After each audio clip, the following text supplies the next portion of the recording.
캘리포니아의 조용했던 주택가, 3살 아이의 비명과 부모의 절규가 평화로운 거리를 찢었습니다. 단 15초 만에 코요테가 아이를 덮친 그 끔찍한 순간이었습니다. 사실 이곳은 이미 코요테 문제로 골머리를 앓던 지역이었다고 합니다. 점점 더 대담해진 코요테들은 마당에 침투하고 반려동물을 습격하며 주민들의 일상을 위협하더니 사람까지 공격했습니다. 하지만 이 절망 속에서 놀라운 해결책이 모습을 드러냈습니다. 바로 천년 역사를 지닌 한국의 진돗개였죠. 과연 이 특별한 개들이 어떻게 마을을 구해냈을까요? 지금부터 그 기적 같은 이야기가 시작됩니다. 영상을 시작하기 전 구독과 좋아요 부탁드립니다. 안녕하세요. 저는 데이비드 터너입니다. 지금은 LA에서 가장 안전하다는 브룩사이드 주거단지에 살고 있어요. 하지만 불과 몇 달 전만 해도 이곳은 우리 가족과 이웃들에게 공포의 장소였죠. 작년 봄,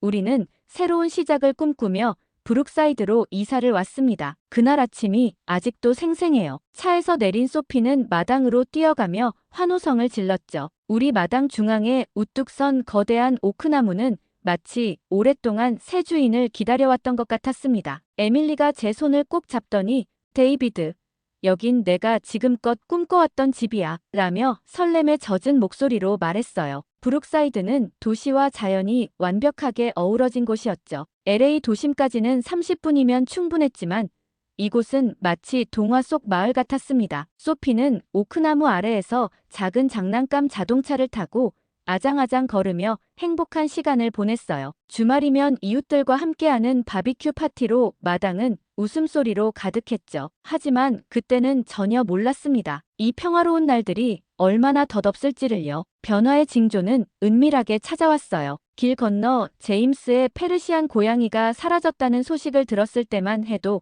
저는 별일 아니라고 생각했죠. 며칠 뒤 새벽녘의 정적을 깨는 굉음과 함께 무언가가 쓰러지는 소리에 잠에서 깼습니다. 불안한 마음에 마당으로 나가보니 스테인리스 쓰레기통이 완전히 뒤집혀 있었고 그 주위로 낯선 발자국들이 깊게 새겨져 있었어요. 그때부터였을까요? 밤마다 들려오는 낮고 날카로운 울음소리가 신경 쓰이기 시작했죠. 처음에는 단순한 바람 소리라고 생각했습니다. 하지만 점점 더 가까이서 들려오는 그 소리에 등골이 오싹해졌어요. 어느 늦은 밤 소피의 방을 확인하러 가다가 창밖을 봤죠. 오크나무 아래 어둠 속에서 2개의 노란 눈동자가 번뜩였습니다. 매일 밤 불안은 커져만 갔어요. 창문을 3번씩 확인하고 동작 감지 센서 등을 점검하는 것이 일상이 되었습니다. 해가 저물기 시작하면 소피는 안절부절 못하며 집 안으로 뛰어들어왔어요. 본능적으로 위험을 느낀 걸까요? 창문 너머 오크나무만 보여도 파랗게 질려 울음을 터뜨리는 소피의 모습에 제 심장이 멎는 것만 같았어요. 결정적인 순간은 어느 달밤이었습니다. 마당에서 들리는 날카로운 소리에 잠에서 깼죠. 창밖을 바라보던 제 눈앞에 믿기지 않는 광경이 펼쳐졌어요. 3마리의 코요테가 우리 마당을 활보하고 있었습니다. 달빛 아래 그들의 눈동자는 마치 사냥감을 노리는 포식자처럼 번뜩였고 움직임은 놀랄 만큼 대담했죠. 그제서야 저는 고통스럽게 깨달았어요. 우리의 평화로운 보금자리가 야생의 위협 앞에 너무나 무력해져 있다는 것을요. 그날 밤 코요테들을 목격한 후 저는 더 이상 이 문제를 가볍게 여길 수 없었습니다. 옆집 리산의 골든 리트리버 벨라가 코요테 무리에게 공격당했다는 소식은 제 불안감을 현실로 만들어버렸죠. 다행히 벨라는 목숨을 건졌지만 리사의 울먹이는 목소리로 전해 들은 당시 상황은 너무나 끔찍했습니다. 코요테들은 밤이면 어김없이 우리 동네를 배회했습니다. 동작 감지 센서를 설치하고 LED 조명을 늘렸지만 그들은 이런 방어책은 안중에도 없다는 듯 더욱 대담해져만 갔어요. 3살배기 소피를 키우는 저희 부부에게는 매 순간이 불안의 연속이었습니다. 낮에도 소피는 혼자 마당에서 놀 수 없었습니다. 항상 저나 에밀리가 바로 옆에서 지켜봐야 했죠. 걸음마를 시작한 지 얼마 되지 않은 소피는 자신의 작은 장난감, 자동차를 타고 마당을 돌아다니는 것을 가장 좋아했는데 그마저도 이제는 조심스러워졌습니다. 한때는 소피의 즐거운 놀이터였던 오크나무 아래가 이제는 가장 불안한 장소가 되어버렸어요. 더욱 충격적인 사실은 코요테들이 무리를 지어다닌다는 것이었습니다. 혼자서 먹이를 찾아 배회하는 것이 아니라 마치 작전을 세운 것처럼 조직적으로 움직였죠. 밤이면 서로 다른 방향에서 들려오는 울음소리로 우리를 불안에 떨게 했고, 낮에는 멀리서 우리의 동태를 살피는 듯 했습니다. 이웃들과 함께 동네 순찰대를 조직했지만 그것도 임시 방편에 불과했습니다. 손전등을 들고 밤거리를 돌아다니는 우리의 모습이 오히려 무력해 보일 정도로 코요테들의 영역 침범은 대담해져만 갔어요. 동네 고양이들은 하나둘 자취를 감추었고 작은 개들은 더 이상 마당에서 볼 수 없게 되었습니다. 동물통제센터에 수차례 신고를 했지만 그들의 대응은 늘 같았습니다. 코요테는 보호종이라 함부로 포획할 수 없습니다. 쓰레기 관리를 잘하고 마당에 먹이가 될 만한 것을 두지 마세요. 하지만 우리는 이미 그런 기본적인 대책들은 모두 시도해본 뒤였죠. 이웃들의 불안감은 날이 갈수록 커져갔고 매일 밤 들려오는 코요테들의 울음소리는 마치 우리를 조롱하듯 더욱 가까워졌습니다. 우리 모두는 알고 있었습니다. 이대로 가다가는 더 큰 사고가 일어날 거라는 것을요. 하지만 그때까지만 해도 그 사고의 첫 희생자가 우리 소피가 될 줄은 아무도 몰랐습니다. 결국 그 순간이 찾아왔어요. 그날도 저는 불안한 마음에 차고에서 차 안을 정리하며 마당에서 노는 소피를 경계하듯 지켜보고 있었죠. 3살 배기 소피는 잔디밭을 아장아장 걸으며 이리저리 탐험하고 있었습니다. 불과 2미터 거리였지만 초조한 마음에 계속해서 아이를 살폈어요. 그때였죠. 갑자기 들려온 소피의 날카로운 비명은 아직도 제 귓가에 생생합니다. 고개를 돌린 순간 제 눈앞에서 믿기 힘든 광경이 펼쳐졌어요. 회색빛 코요테 한 마리가 소피를 향해 달려들고 있었죠. 손에 들고 있던 청소도구를 떨어뜨린 채 저는 본능적으로 달려갔습니다. 심장이 터질 것만 같았어요. 달려가는 그 짧은 순간이 마치 영원처럼 느껴졌죠. 코요테는 이미 소피의 다리를 물고 있었고 제 작은 딸은 공포에 질린 채 울음을 터뜨리고 있었습니다. 필사적으로 소리를 지르며 팔을 휘둘러 코요테를 쫓아냈어요. 하지만 이미 늦었죠. 소피의 작은 다리에서는 피가 흐르고 있었습니다. 소피를 안아들자마자 곧바로 차에 태웠어요. 에밀리에게 연락하고 응급실로 향하는 동안 소피는 작은 몸을 부들부들 떨며 울음을 멈추지 못했죠. 저는 한 손으로 운전대를 잡은 채 다른 손으로는 소피의 작은 손을 꼭 잡았습니다. 아이를 달래는 제 목소리도 떨리고 있었어요. 응급실에서 치료를 받는 내내 소피의 눈빛을 잊을 수가 없었죠. 의사가 다리에 상처를 꿰매는 동안 소피는 저와 에밀리의 손을 꼭 잡은 채 계속해서 떨고 있었습니다. 평소 밝고 천진난만하던 우리 아이의 눈에 깃든 두려움과 공포를 보며 아버지로서 제 무력함에 가슴이 무너져 내렸어요. 그날 밤 병실의 어둠 속에서 소피는 잠결에도 계속 흐느꼈죠. 소피의 작은 손을 잡고 있으면서도 저는 아무 말도 할 수 없었습니다. 그저 아이를 더 꼭 안아줄 수밖에 없었어요. 창밖으로 비치는 달빛 아래 겨우 잠든 소피의 얼굴을 바라보며 저는 다짐했죠. 어떤 방법을 써서라도 무슨 일이 있어도 우리 소피를 지키겠다고 말입니다. 이제 소피는 마당에 나가기를 완전히 거부했어요. 창문을 통해 잔디밭을 바라보기만 할 뿐 예전처럼 아장아장 걸으며 뛰어노는 모습은 볼 수 없게 되었죠. 밤이면 악몽에 시달려 깨고 낮에도 작은 소리에 놀라 우는 일이 잦아졌습니다. 3살 배기 아이가 겪기에는 너무나 큰 상처였어요. 그때의 일은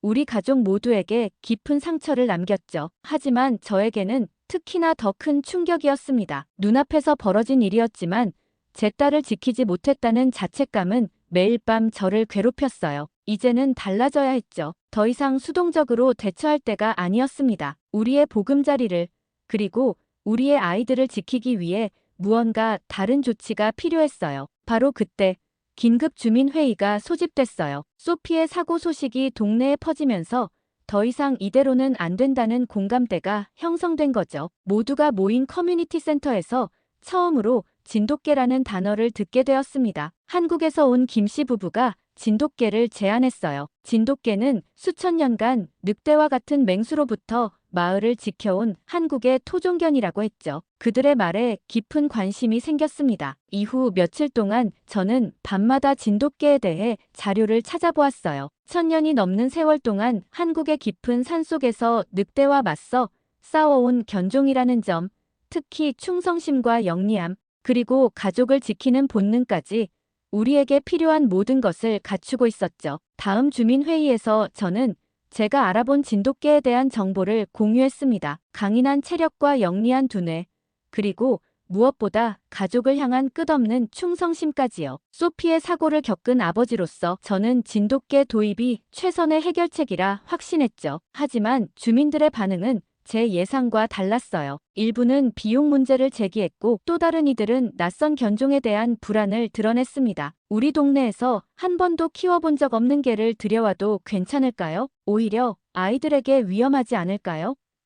이런 우려의 목소리가 이어졌죠. 특히 스미스 씨의 반대가 거셌어요. 진돗개는 맹견이잖아요. 코요테보다 더 위험할 수도 있습니다. 이 한마디에 많은 주민들이 동조했고 결국 회의는 다른 경비견을 먼저 도입하자는 쪽으로 기울고 말았죠. 도베르만 3마리가 우리 동네에 도착했을 때 주민들은 안도의 한숨을 내쉬었어요. 처음 며칠간은 확실히 효과가 있어 보였습니다. 경계심 강하고 날렵한 도베르만들이 영역을 순찰하자 코요테들의 출몰이 눈에 띄게 줄어들었죠. 하지만 이런 평화도 잠시였어요. 코요테들은 우리의 예상을 뛰어넘는 존재였습니다. 어느 날 밤, 그들은 마치 작전을 세운 듯 조직적으로 움직이며 도베르만들을 포위했죠. 날카로운 싸움의 흔적만이 남은 다음 날 아침, 3마리의 도베르만 중 2마리가 심각한 부상을 입은 채 발견됐어요. 이번에는 제가 조심스럽게 다시 진돗개를 제안했어요. 다른 대안이 없는 상황에서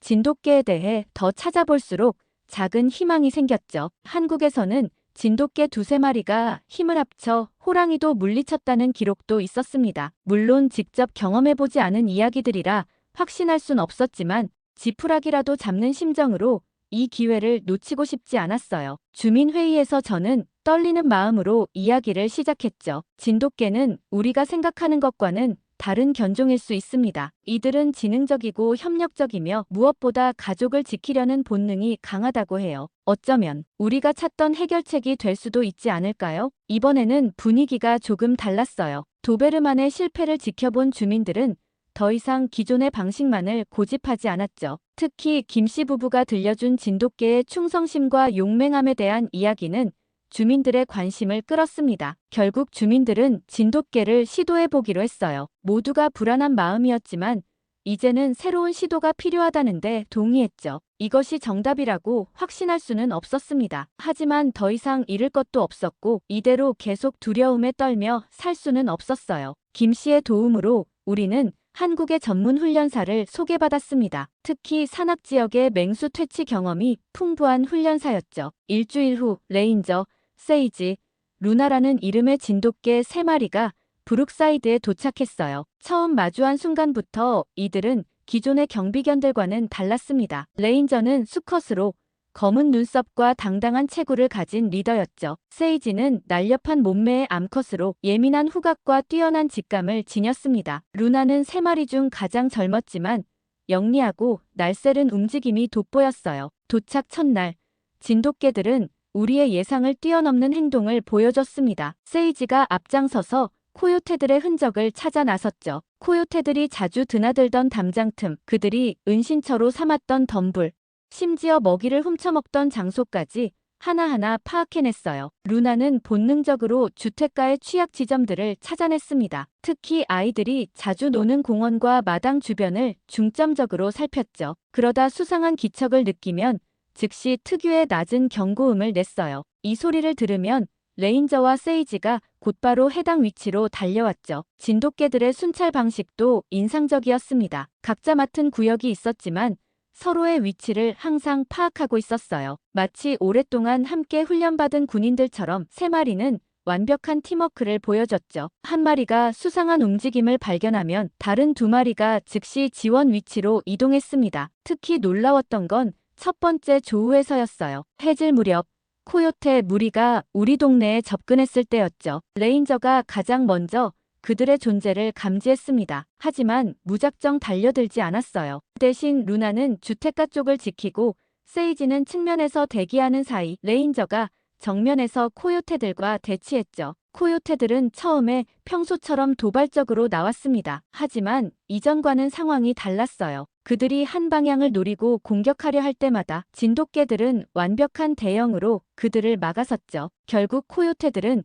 그날 밤 아무런 성과도 없이 물러날 수밖에 없었습니다. 이런 성공적인 방어는 계속됐어요. 진돗개들은 밤마다 교대로 순찰을 돌았고 낮에는 동네 곳곳을 살피며 영역을 확보했죠. 특히 레인저는 뛰어난 전술가였습니다. 코요테 무리가 접근할 때마다 그들을 분산시키고 약한 고리를 공략하며 결국 그들을 물러나게 만들었어요. 주민들의 신뢰도 날이 갈수록 높아졌습니다. 처음에는 의심의 눈초리를 보내던 스미스 씨도 이제는 진돗개들에게 간식을 챙겨주곤 했죠. 아이들은 더 이상 해질녘에 집으로 달려들어가지 않아도 됐어요. 진돗개들이 지켜보고 있다는 걸 알았기 때문이죠. 특히 소피의 변화가 컸습니다. 처음에는 진돗개들을 무서워했지만 루나의 다정한 보살핌에 조금씩 마음을 열기 시작했어요. 어느 날은 창문 너머로 마당을 바라보던 소피가 "아빠, 이제 루나가 지켜줄 거예요 라며 살짝 웃었죠. 그 모습에 저와 에밀리는 눈시울이 붉어졌습니다. 진돗개들은 단순한 경비견 이상이었어요. 그들은 우리 공동체의 일원이 되어갔죠. 아침이면 조깅하는 주민들과 함께 뛰었고 낮에는 아이들의 놀이터를 지켰으며 밤에는 우리의 평화로운 잠자리를 지켰습니다. 한 달이 지난 어느 날 김 씨가 들려준 말이 아직도 기억에 남아요. 진돗개는 단순한 개가 아닙니다. 그들은 자신이 지켜야 할 가족과 영역을 목숨보다 소중히 여기죠. 우리 동네를 자신의 영역으로 받아들인 이상 절대로 포기하지 않을 겁니다. 그 말대로였어요. 진돗개들은 우리에게 단순한 해결책이 아닌 진정한 수호자가 되어주었습니다. 진돗개들이 우리 동네에 온 지 2달이 지났어요. 이제 브룩사이드의 밤은 더 이상 두렵지 않았죠. 코요테들의 위협적인 울음소리 대신 진돗개들의 믿음직한 발자국 소리가 우리의 밤을 지켰습니다. 특히 루나의 존재는 소피의 회복에 결정적이었어요. 처음에는 창문을 통해 멀리서만 루나를 바라보던 소피의 눈빛에서 조금씩 호기심이 피어나기 시작했죠. 루나는 이를 감지했는지 매일 같은 시간 소피의 방 창문 아래를 지나며 은은한 존재감을 드러냈습니다. 변화는 생각보다 빨리 찾아왔어요. 어느 맑은 봄날 아침, 소피가 처음으로 마당으로 나가고 싶다는 의사를 표현했죠. 그 순간 에밀리와 저는 말없이 서로를 바라보았습니다. 우리 딸의 작은 용기가 가슴 깊이 와닿았어요. 첫걸음은 조심스러웠습니다. 소피는 현관문 바로 앞에서 망설였죠. 그때 루나가 다가와 소피의 곁에 조용히 앉았어요. 진돗개 특유의 의젓한 모습으로 마치 오랜 보호자처럼 자연스럽게 자리를 지켰습니다. 루나는 놀라울 정도로 소피의 마음을 읽어내는 듯 했어요. 소피가 불안해할 때면 더 가까이 다가와 체온을 나누었고 용기를 내어 한 걸음 더 나아갈 때면 살짝 앞서 걸으며 길을 안내했죠. 마치 오래된 친구처럼 루나는 소피의 속도에 맞춰주었습니다. 가장 큰 도전은 오크나무였어요. 한때 소피의 즐거운 놀이터였다가 끔찍한 기억의 장소가 되어버린 그곳까지 가는 여정은 쉽지 않았죠. 하지만 루나의 든든한 존재는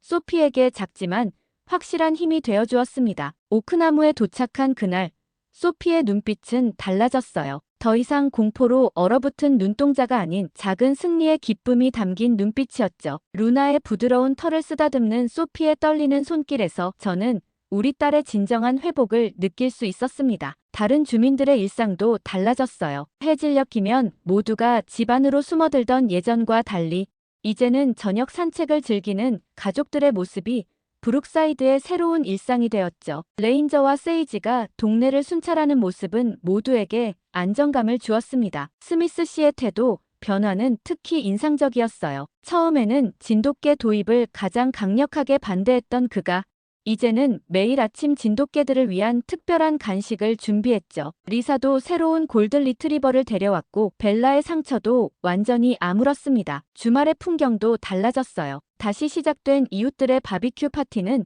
이전보다 더 화목한 분위기를 자아냈죠. 진돗개들은 여전히 경계를 늦추지 않았지만 이제는 그들의 존재가 우리에게 안도감을 주는 든든한 가족이 되었습니다. 매일 밤 잠들기 전 소피는 창가에서 특별한 순간을 가졌어요. 루나는 변함없이 그 시간에 소피의 방 창문 아래를 지났고 그들만의 조용한 인사는 이제 하나의 의식이 되었죠. 더 이상 두려움에 떨지 않는 소피의 평온한 숨소리는 우리 가족에게 가장 큰 선물이었습니다. 진돗개들의 헌신적인 보호 덕분에 브룩사이드는 다시 평화로운 보금자리가 되었어요. 코요테들은 여전히 가끔 멀리서 모습을 보였지만 더 이상 우리의 평화를 위협하지 못했죠. 레인저, 세이지, 루나는 그들을 결코 우리 영역에 들이지 않았습니다. 이제 창밖에서 들리는 발자국 소리는 두려움이 아닌 안도감을 주는 소리가 되었어요. 마당에서 다시 웃음꽃을 피우는 소피를 바라보며 저와 에밀리는 깊은 감사함을 느꼈죠. 진돗개들은 단순한 경비견을 넘어 우리 가족을 완전하게 만들어준 수호천사였습니다. 우리 동네의 변화는 생각보다 훨씬 큰 반향을 일으켰어요. LA 타임즈 기자가 처음 브룩사이드를 찾아왔을 때만 해도 저는 이것이 단순한 지역 뉴스 정도가 되리라 생각했죠. 하지만 기자의 눈빛은 달랐습니다. 진돗개들의 순찰 모습을 지켜본 그는 이건 단순한 경비견의 이야기가 아니군요. 수천 년간 이어진 한국의 지혜가 현대 도시의 문제를 해결한 놀라운 사례예요라며 감탄했어요. 그의 기사가 보도된 후 브룩사이드는 전혀 다른 국면을 맞이했습니다. 전문가들이 속속 찾아왔죠. 처음에는 미국의 동물 행동학자들이었어요. 그들은 진돗개들의 고도화된 전술과 협동심을 연구하기 시작했습니다. 특히 레인저가 이끄는 3마리의 진돗개가 마치 특수부대처럼 조직적으로 움직이는 모습에 그들은 깊은 감명을 받았죠. 놀라웠던 건 그들의 연구 결과였어요. 진돗개들은 단순히 본능적으로 행동하는 게 아니었습니다. 그들은 우리 마을의 생활 패턴을 파악하고 취약 지점을 분석하며 그에 맞춘 경비 계획을 세웠죠. 심지어 코요테의 습성까지 연구해 대응 전략을 세웠다는 사실이 밝혀졌어요. 한국의 진돗개 보존협회 관계자들이 방문했을 때는 더욱 뜻깊었습니다. 그들은 진돗개의 유구한 역사를 들려주었어요. 진돗개가 단순한 개가 아닌 한반도의 역사와 함께 해온 귀중한 문화유산이라는 걸 알게 됐죠. 특히 현대 도시에서도 그들의 능력이 빛을 발한다는 사실에 방문단의 눈시울이 붉어지는 걸 보았습니다. 외국 전문가들의 찬사도 이어졌어요. 독일의 경비견 전문가는 지금까지 본 어떤 견종보다도 뛰어난 판단력과 충성심을 가졌다며 감탄했고, 영국의 동물학자는 이것이 바로 동양의 지혜라며 경외심을 표현했죠. 브룩사이드의 성공 사례는 이제 전국적으로 알려졌어요. 비슷한 문제를 겪는 다른 도시들이 우리의 해결책에 주목했고 점차 진돗개 도입을 검토하기 시작했습니다. LA 시의회는 우리 동네를 도시와 자연의 조화로운 공존 모델로 선정했죠. 김씨 부부의 자부심 어린 미소가 기억나요. 그들은 우리 문화의 우수성을 증명해낸 것 같아 기쁘다고 말씀하셨죠. 한국의 오랜 지혜가 현대 미국 사회의 문제를 해결한다는 사실이 우리 모두에게 특별한 의미로 다가왔습니다. 이제 브룩사이드는 LA에서 가장 안전한 주거단지가 되었어요. 매일 저녁 진돗개들과 함께하는 평화로운 산책길에서 우리는 이 특별한 인연에 감사함을 느낍니다. 이제 우리는 압니다. 때로는 수천 년 전부터 이어져 온 지혜가 현대의 우리에게 가장 필요한 해답이 될 수 있다는 것을요. 오늘 들려드린 브룩사이드의 이야기 어떠셨나요? 천년의 역사를 가진 우리의 문화유산이 지금 이 순간에도 세계 곳곳에서 빛을 발하고 있다는 사실이 자랑스럽네요. 다음 시간에도 따뜻한 이야기로 찾아뵙겠습니다. 여러분들의 구독과 좋아요, 알림 설정은 영상 제작에 큰 힘이 됩니다. 이상 감동 모드였습니다.